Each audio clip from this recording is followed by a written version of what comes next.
Halo teman-teman semua. Menurut kalian, bagaimana bisa suara penyiar radio itu tersebar ke seluruh penjuru radio yang ada?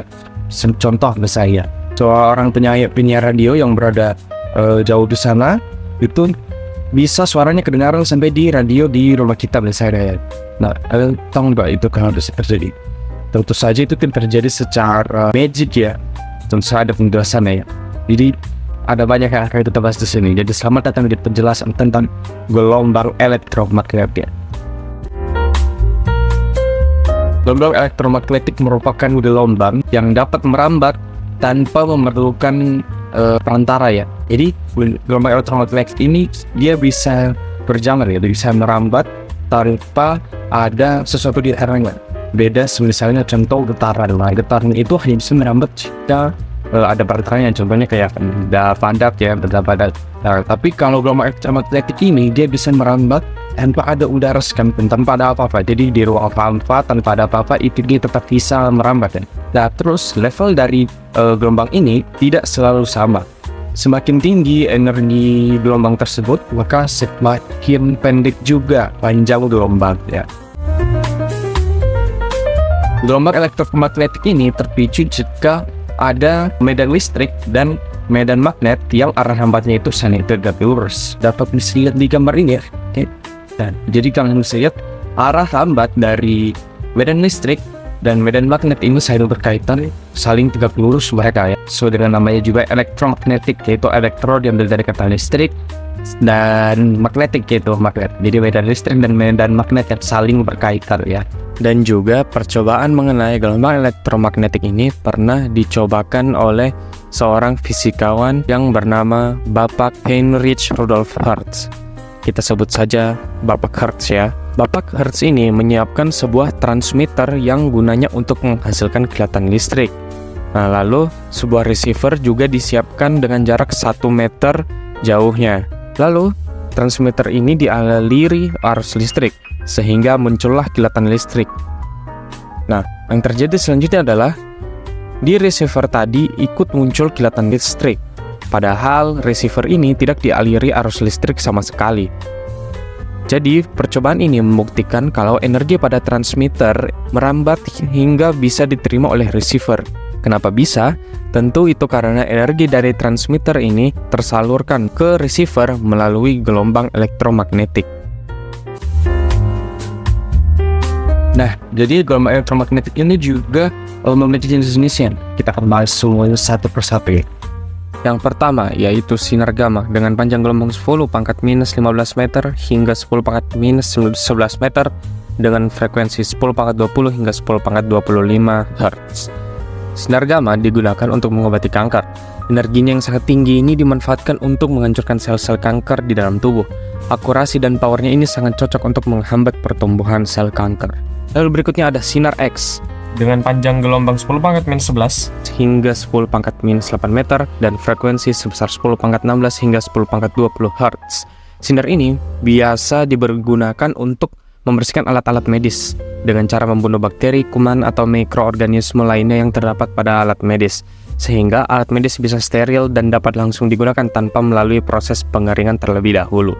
Langsung kita lanjut ke sinar ultraviolet ya, sinar UV dengan panjang gelombang 10 pangkat minus 8 hingga 10 pangkat minus 7 meter dan frekuensi 10 pangkat 15 hingga 10 pangkat 16 Hz. Sinar ini merupakan sinar yang sangat dekat dalam kehidupan kita sehari-hari, yaitu berasal dari matahari.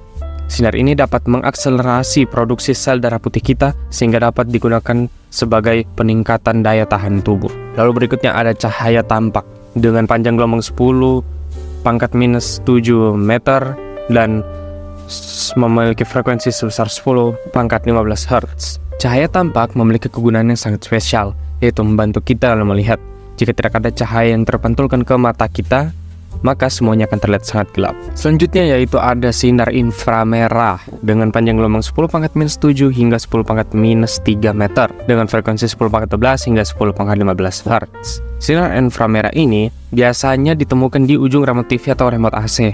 Sinar inframerah ini dapat mengantarkan informasi perintah yang kita berikan pada remote akan dikirimkan melalui sinar inframerah ini lalu ditangkap dan diterjemahkan oleh sensor yang ada pada TV. Namun sayangnya, keahliannya ini hanya dapat mengantarkan informasi pada jarak yang sangat pendek. Lalu berikutnya ada gelombang mikro dengan panjang gelombang 10 pangkat minus 3 hingga 10 pangkat minus 1 meter dengan frekuensi 10 pangkat 9 hingga 10 pangkat 12 Hz. Biasanya gelombang ini digunakan pada mesin microwave. Lalu yang terakhir yaitu gelombang radio dengan panjang gelombang 10 pangkat minus 1 hingga 1000 meter, frekuensi kurang dari 10 pangkat 12 Hz. Sedikit berbeda dengan sinar inframerah tadi, gelombang radio dapat mengantarkan informasi pula, akan tetapi bedanya ia bisa melakukannya pada jarak yang sangat jauh. Nah, oke, jadi kita lanjutkan pembahasan tentang gelombang radio tadi di awal ya. Nah, jadi suara yang dihasilkan di tempat penyiaran radio itu, suara itu akan diubah menjadi semacam sinyal yang bisa dipancarkan melalui antena pemancar itu. Jadi di saat antena itu memancarkan sinyalnya akan diterima oleh antena dari radio kita ya, misalnya kan itu radio pasti ada antenanya guys. Nah, jadi antenanya itulah yang berperan sebagai penangkap dari sinyal yang dipancarkan itu. Nah, setelah ditangkap, akan muncullah suaranya di sini ya. Oke, jadi dari penjelasan tadi dapat kita ketahui kalau elektromagnet ini itu sangat bermanfaat sekali ya bagi kehidupan manusia. Nah, tapi sudah menjadi hukum di dunia ini kalau tidak ada hal yang sempurna, semua hal yang baik pasti ada buruknya dan semua hal yang buruk pasti ada baiknya. Sama juga dengan gelombang elektromagnetik. Gelombang elektromagnetik ini meskipun banyak sekali bermanfaat, namun juga memiliki dampak negatif. Contohnya itu pada HP kita, smartphone yang biasa kita gunakan sehari-hari. Jadi HP kita ini juga itu memanfaatkan gelombang elektromagnetik ya. Kita bisa telepon-teleponan dari jauh, itu juga memanfaatkan sinyal komunikasi. Nah, sinyal komunikasi ini juga itu ditransferkan dengan memanfaatkan gelombang elektromagnetik. Nah, gelombang elektromagnetik ini itu bisa berupa radiasi yang dimana sering juga kita dengar ya kalau radiasi HP itu dapat memiliki dampak buruk bagi diri kita ya. Radiasi dari HP itu dapat masuk ke dalam otak dan merusak sel-sel yang ada pada otak sehingga dapat menyebabkan penyakit seperti tumor otak dan yang lainnya ya. Dan jadi kita sebagai manusia ya, kita juga punya pikiran semuanya ya. Jadi kita bisa batasi lah penggunaan HP ini, bukan baik kita tidak boleh pakai HP, tidak ada di dunia ini manusia yang tidak butuh HP ya, semua pasti butuh HP, tapi kita juga harus mempertimbangkan dampak negatif dari HP ini. Kita harus pintar dalam menggunakan teknologi pada zaman ini karena tidak semuanya itu bisa digunakan secara terus-menerus ya. Tentu masih ada lagi dampak negatif lainnya dari gelombang elektromagnetik, seperti paparan radiasi yang dapat membahayakan kesehatan, paparan radiasi yang dapat membuat gangguan tidur, kanker, gangguan reproduksi, stres oksidatif, gangguan kesehatan mental, gangguan saraf, gangguan sistem saraf pusat, kerusakan DNA, gangguan elektromagnetik pada perangkat medis, gangguan pada sistem navigasi, gangguan pada peralatan elektronik, paparan radiasi dari perangkat nirkabel, penurunan kualitas udara, gangguan pada satwa liar, dan masih banyak lagi. Oke, jadi itu dia pembahasan mengenai gelombang elektromagnetik. Terima kasih banyak teman-teman sudah menonton video ini. Saya sangat menghargai teman-teman yang sudah menonton. Saya harap teman-teman semua bisa mendapatkan lebih dan manfaat dari video ini. Dan sebelum saya pergi, ada satu quotes yang saya ingin sekali teman-teman mengetahui ini ya. Jadi, keep smiling because smile always looks the best on you.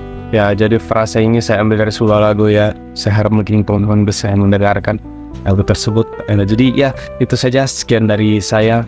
Sekali lagi saya ucapkan banyak terima kasih sudah menonton video ini. Semoga teman-teman terhibur dan bisa mendapatkan manfaatnya. Dan ya, sekian itu saja.